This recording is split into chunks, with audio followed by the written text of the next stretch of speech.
All right, so finding that comfortable seat.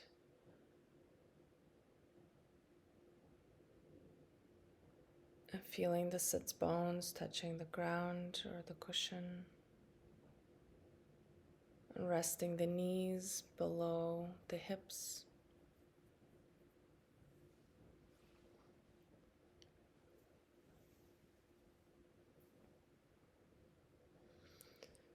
We'll slightly rock forward and back to find a center point, to come out of verticality in order to find the middle point between the front and the back.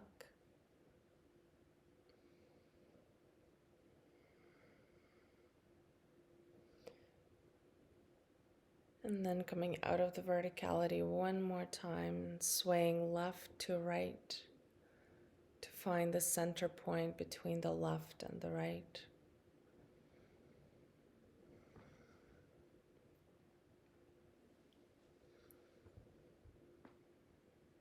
And then pulling the navel slightly in and up, and bringing the chest up and open, and rolling the shoulders back and down, opening through the shoulders, tucking the chin slightly, top of the head for the ceiling.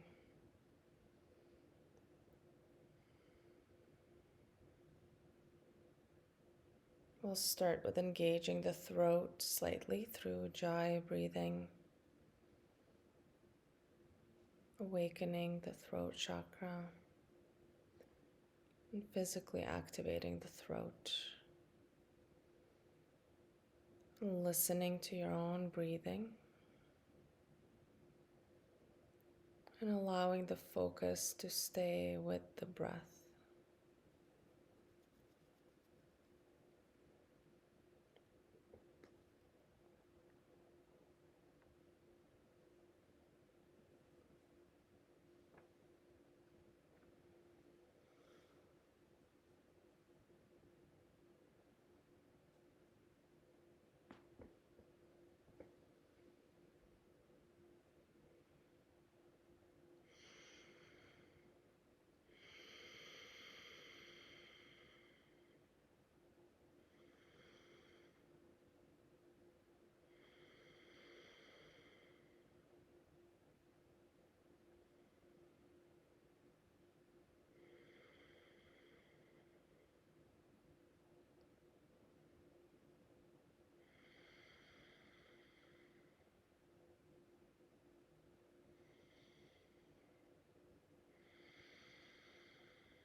So listening to the throat constriction breathing and allowing the mind to relax with the sound of your own breath.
And then connecting the Ujjayi breathing to your awareness between the eyebrows.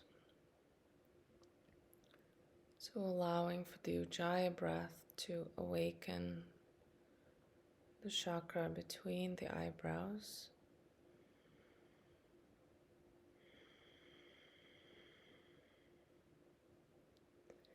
Now maintaining your focus in both locations, at the throat and between the eyebrows. Staying focused on both and connecting the two.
And then paying attention to the space between the eyebrows, if there's any tingling or maybe pulsating or any other physical sensations that might be arising from this concentrated awareness in this space.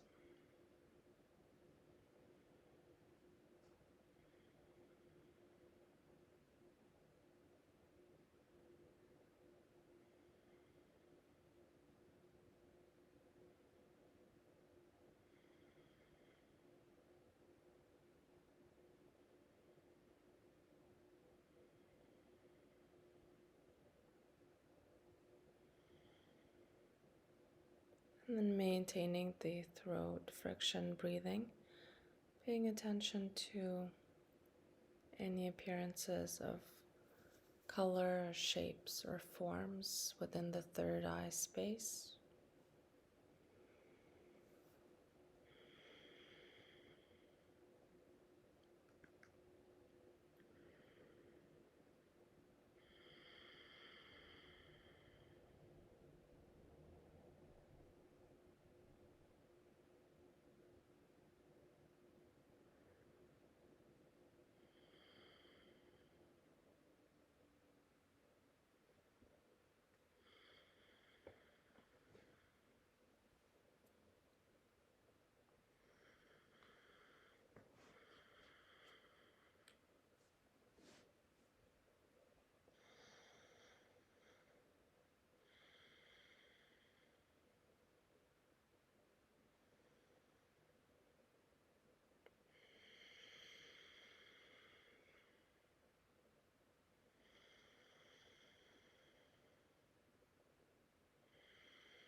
And then gently withdrawing the attention from any colors, shapes, or forms, and shifting the attention to the background space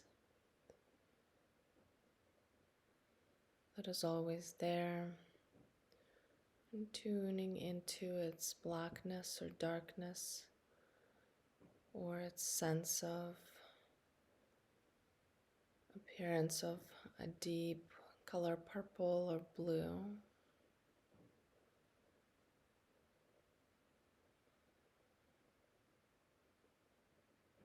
And if there's no color appearing, then just staying the complete darkness that appears in the space of the third eye behind the closed eyelids, and maintaining the throat friction breathing,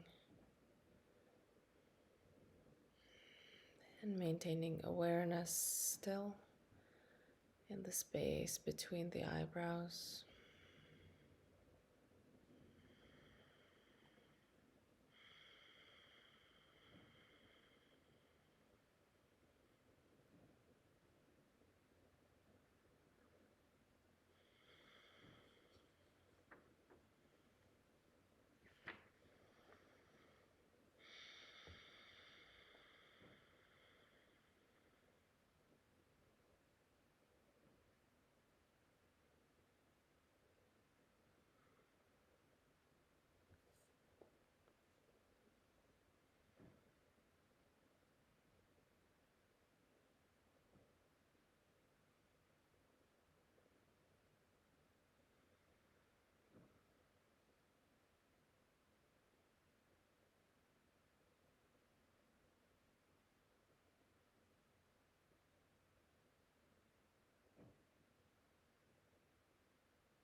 And then slowly withdrawing the attention from the background darkness, the third eye space,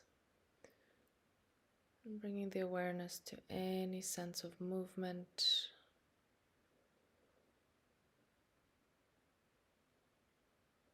within the body or in the space of the third eye. So maybe there's a circular vortex-like movement, and just allowing the body and the awareness to go along with it. Maybe there's a slight rocking back and forth. Maybe a slight pulsation throughout the body, or maybe some body parts. Just allowing that to happen and allowing the attention to rest with any sense of movement.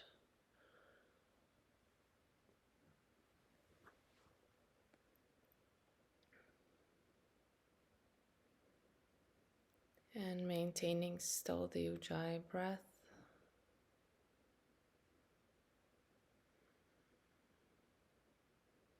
And maintaining the awareness in the third eye at the same time.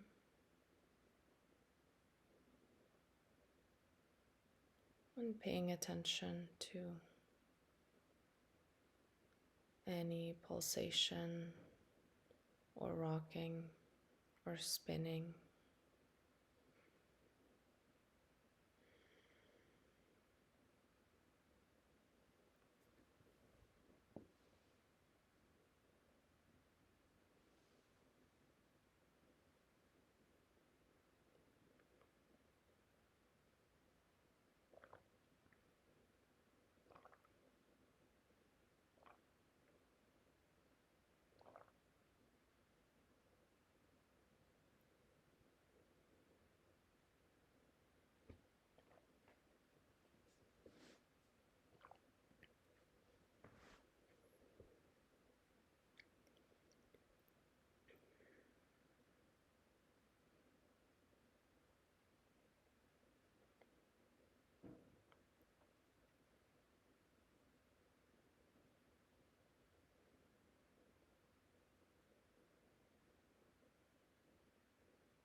Then we're going to gently start withdrawing the attention from any sense of movement or spinning or rocking. And bring the attention back into the physical space between the eyebrows.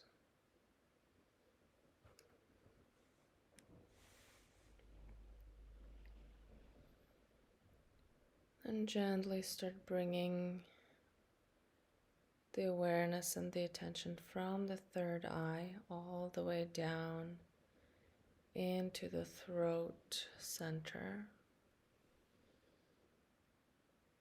And reducing the throat friction, breathing just slightly.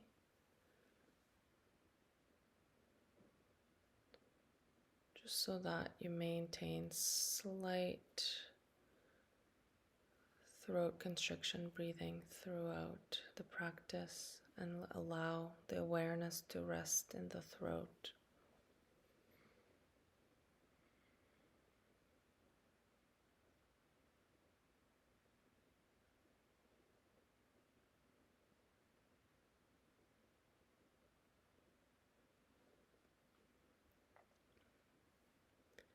The Vishuddhi chakra within the Tantra Kundalini tradition is usually known as the purification center. The Sanskrit word shuddhi means to purify. And so in this chakra there are qualities of purifying and harmonizing of all the opposites that take place. And so the mythology of the Vishuddhi chakra is that there is a liquid that is called both a nectar and poison, because this liquid that's coming down from the brain centers can be both a nectar and a poison. And so in this mythology, it's said that the nectar will drip down from the bindu, which is a space inside the brain, and it will split into the pure form and the poison form, the same liquid. And the poison will be discarded by the body, and the pure nectar will then nourish the body, which then promotes longevity and health and a sense of youthfulness. So the Vishuddhi represents a state of openness, also in which life is just regarded as this provider of experiences that will lead you to greater understanding.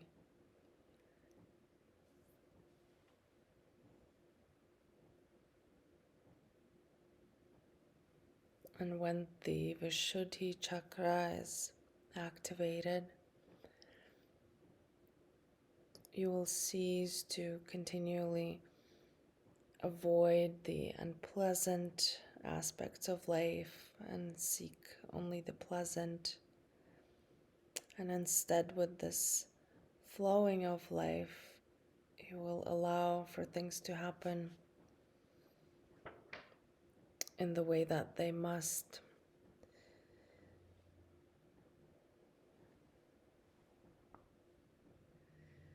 And so in this throat chakra, both the poison and the nectar, they are understood to be just parts of this greater cosmic whole. And this proper understanding and true discrimination will kind of come out of this equal acceptance of the dualities and polarities of life.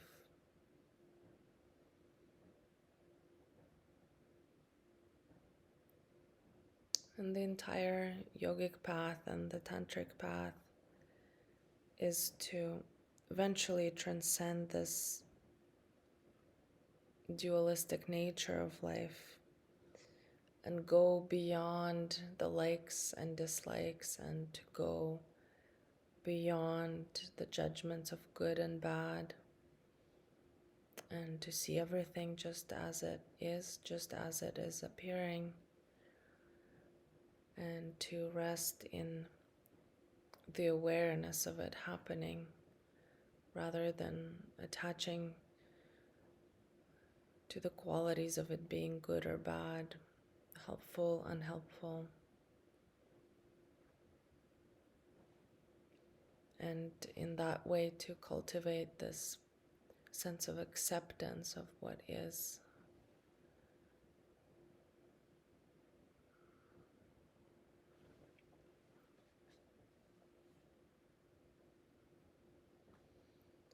So the more abstract aspect of Vishuddhi is this faculty of higher discrimination, which we all have the capacity to develop.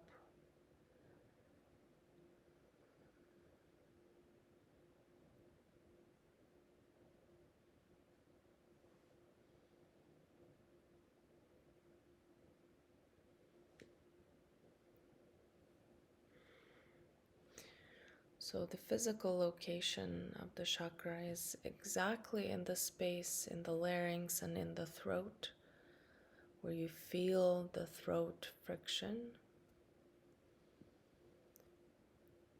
So it's a little easier to locate physiologically. So it's the cervical plexus directly behind the throat pit, in the front of the neck.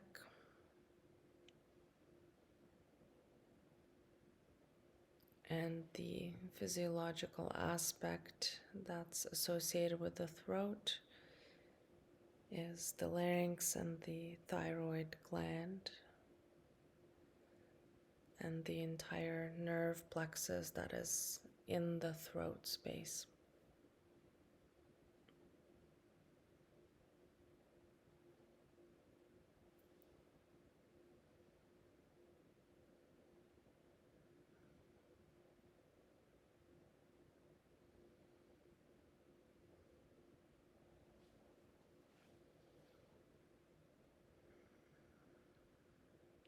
So keeping your awareness in the throat, just allowing for my words to settle in the body.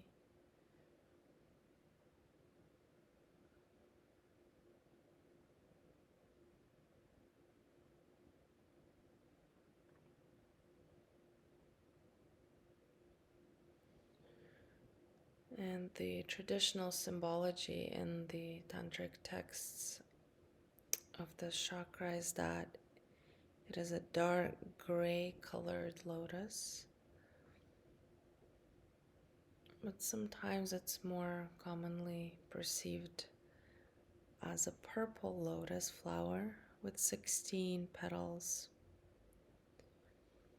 And the 16 petals correspond to the number of nadis that are associated with this chakra.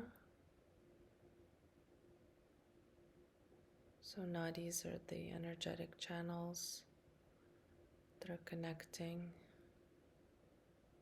the throat chakra.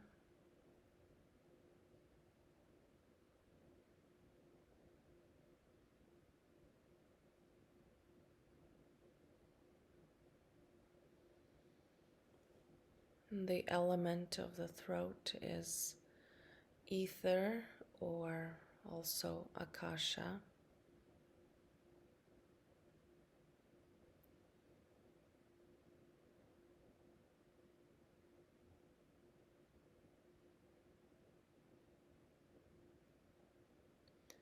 And so this ethereal region is described in tantric texts as this gateway to liberation for the practitioner whose senses are pure and controlled.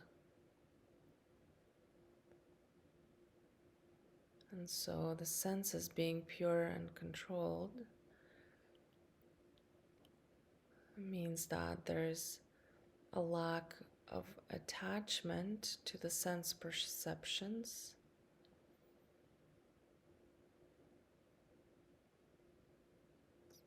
And that also there is a lack of interpretation of the sense perceptions.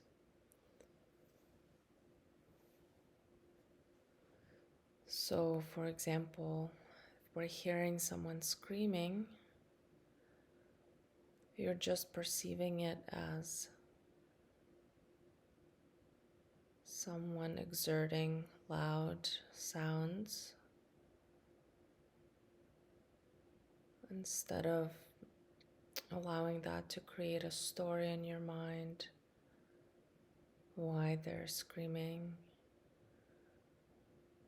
instead of allowing it to mean something about you about who you are, or maybe about something you've done.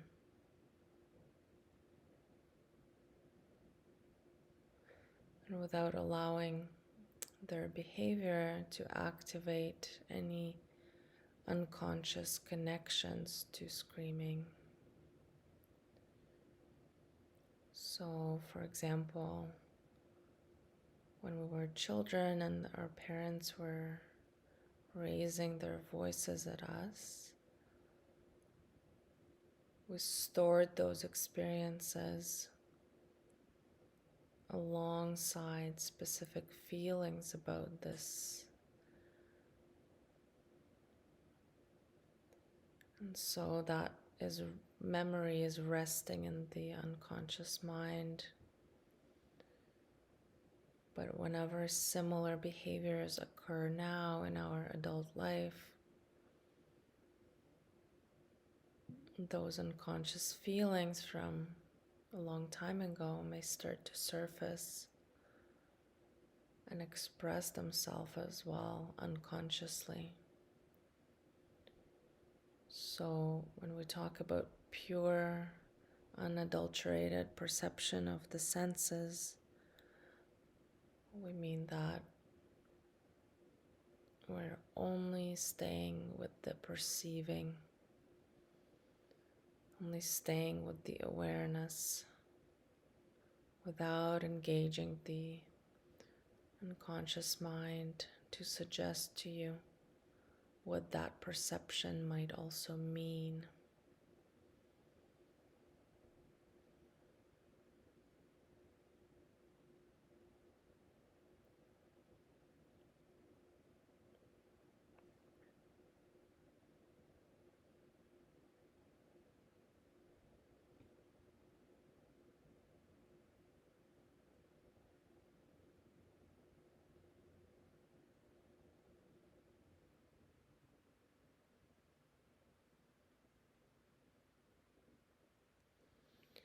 The Bija mantra for the Vishuddhi chakra is Hum, H-A-M.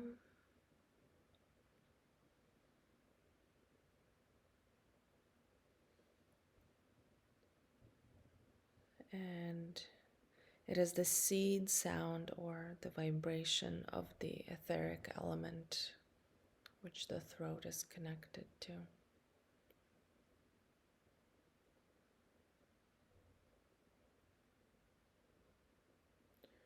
So I'm going to chant the sound hum 3 times, and you're free to either also verbally say the mantra out loud, or you can engage the mantra internally and just allow the brain to vibrate and oscillate with the sound.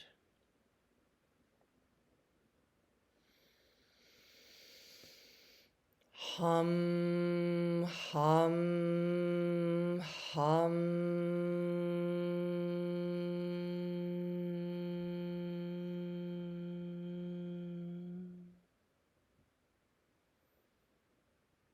And staying with the sound after the sound.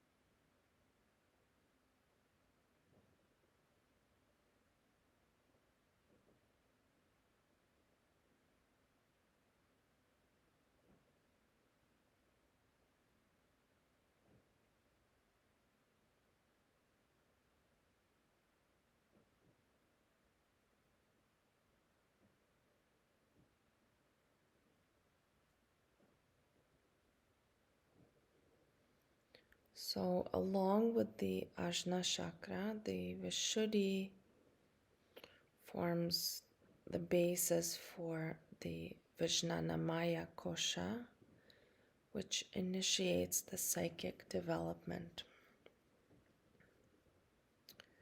And so the sense that is associated with the throat is hearing, and the organ of knowledge is the ears,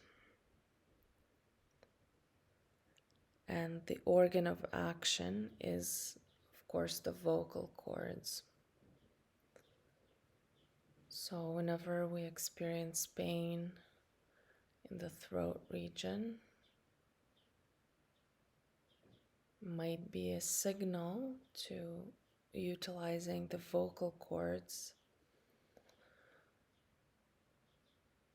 either through singing or chanting, or maybe something in your life needs to be talked about or spoken to. Maybe it means that we need to communicate something important, something that's true to us. Maybe it needs to be communicated to others.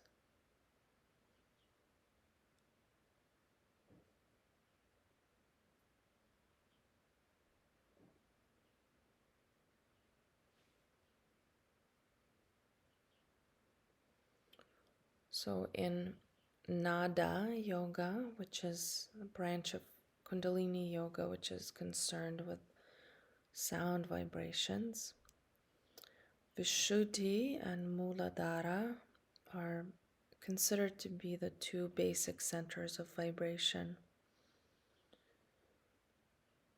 And so in Nada Yoga, the ascent of consciousness through the chakras is integrated with the musical scale. And each note of the scale corresponds to the vibratory level of consciousness of one of the chakras. And so the scale will usually be chanted in the form of mantras or bhajans and kirtans. And it's just one of the ways of awakening the Kundalini in the different chakras.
So in the tantric scriptures, this mythology of nectar and poison,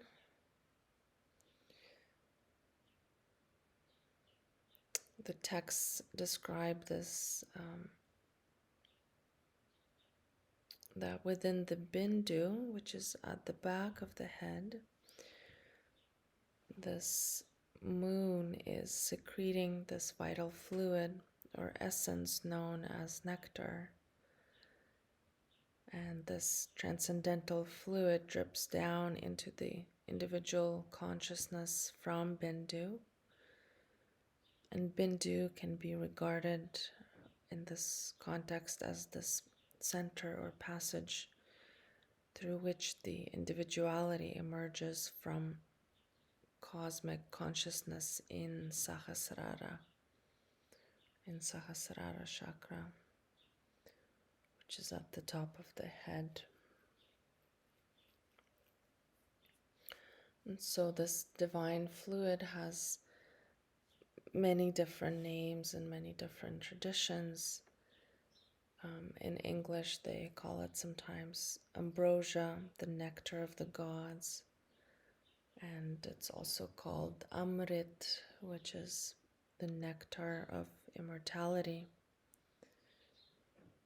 And in the Yogic Vedas, it is called Soma. And in Tantra, it's referred as Madhya, which is called the divine wine.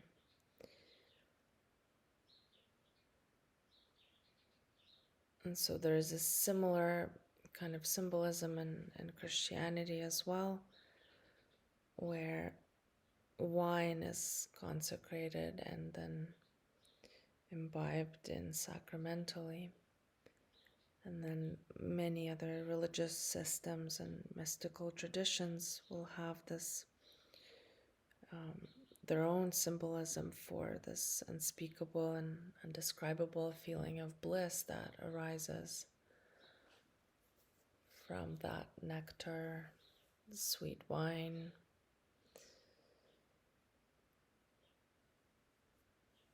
That brings this blissful intoxication.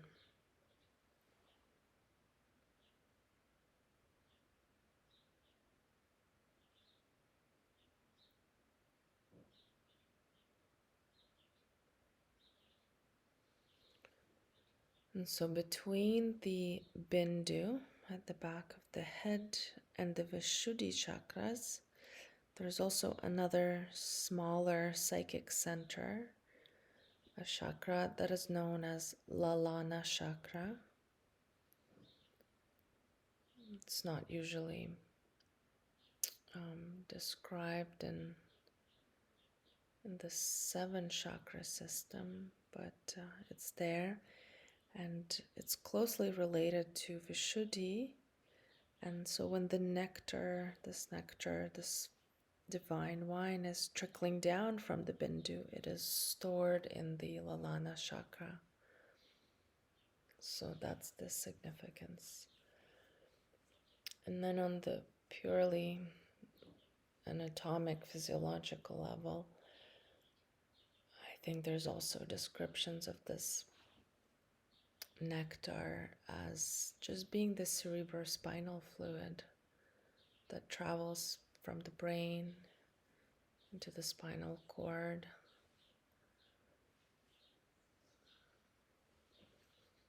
So maybe that's a little easier to imagine. The traveling of cerebrospinal fluid from the glands within the brain along the spinal cord, all throughout the vertebrae, all the way down and then up.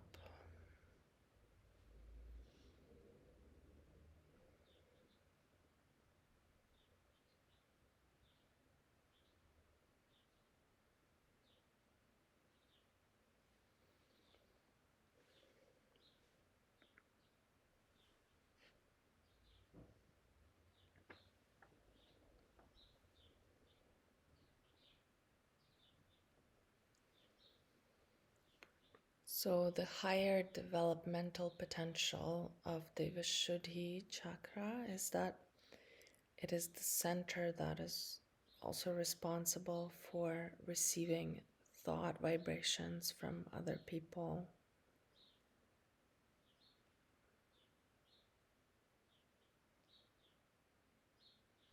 So it allows you to tune into the thoughts and feelings of people that are close by or far away.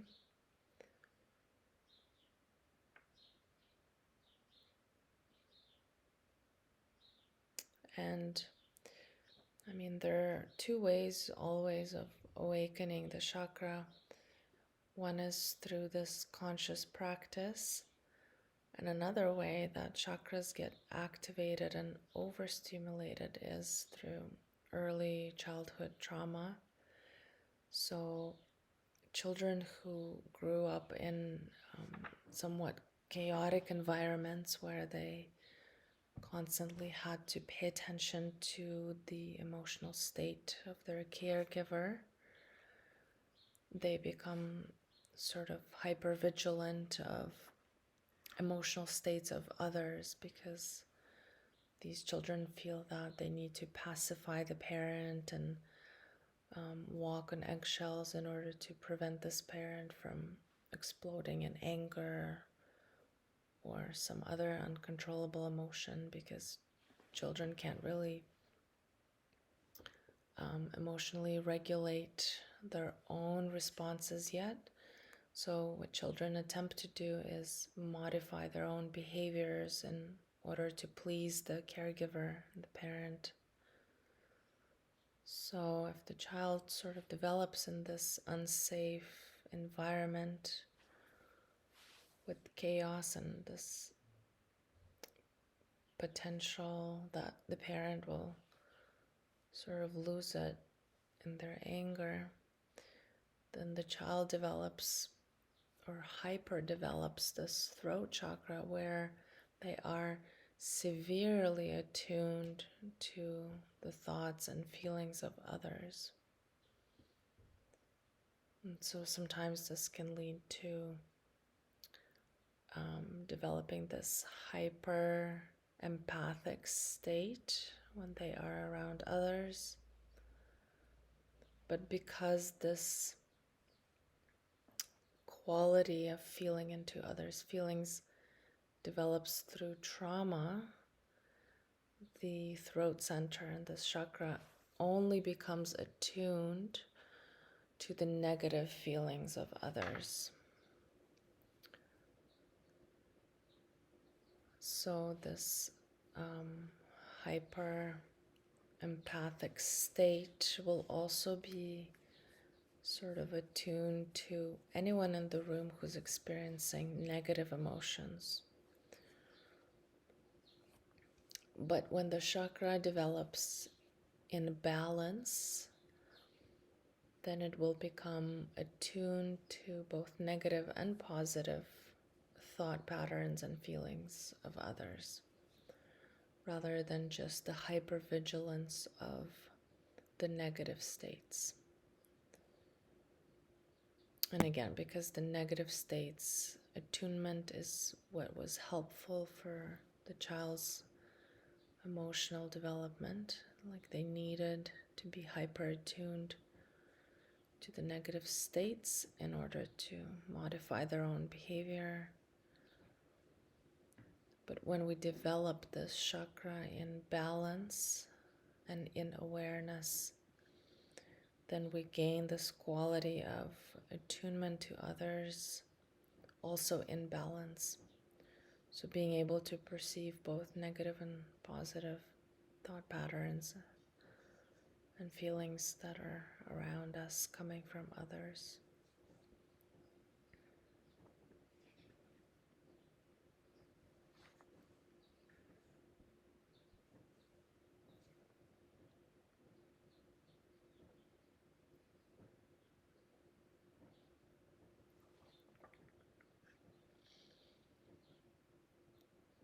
And for the last 5 minutes of the practice, we're going to gently release the throat friction breathing and come back to normal breath.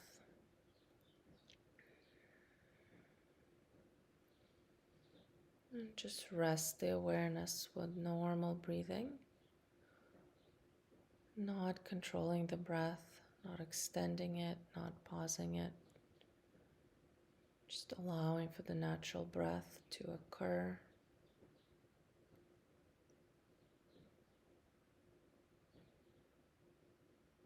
And just allowing for all this information to settle.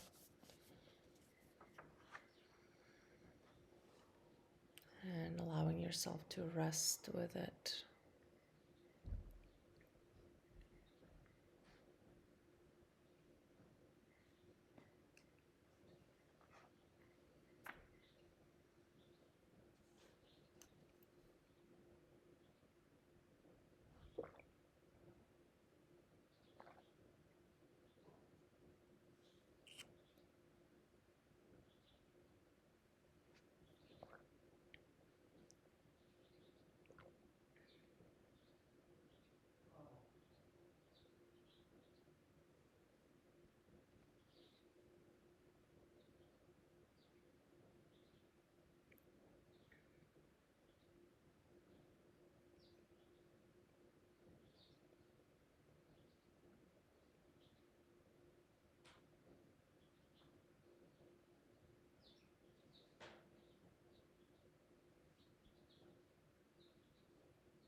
And so, preparing to close the practice, you can rub the palms against each other, create friction and heat.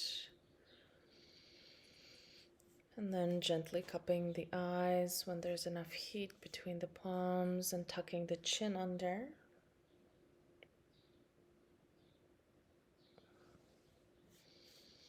And just perceiving the heat from the palms. And receiving the energy from the chakras that are in the palms as well.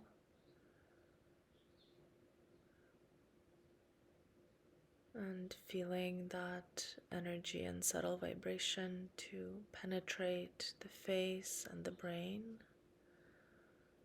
and come down all the way into the throat space.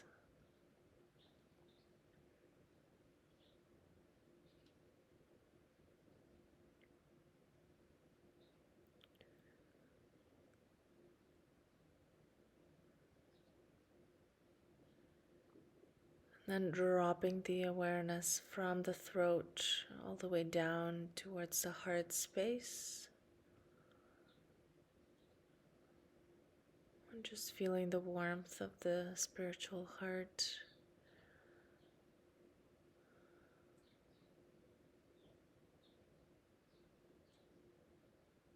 And then bringing the awareness down from the heart space into the solar plexus. Perceiving the warmth of the solar plexus.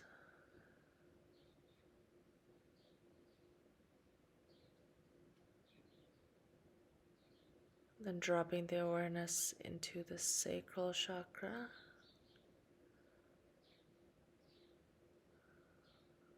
Underneath the navel. And then dropping the awareness into the root chakra. And grounding the entire being.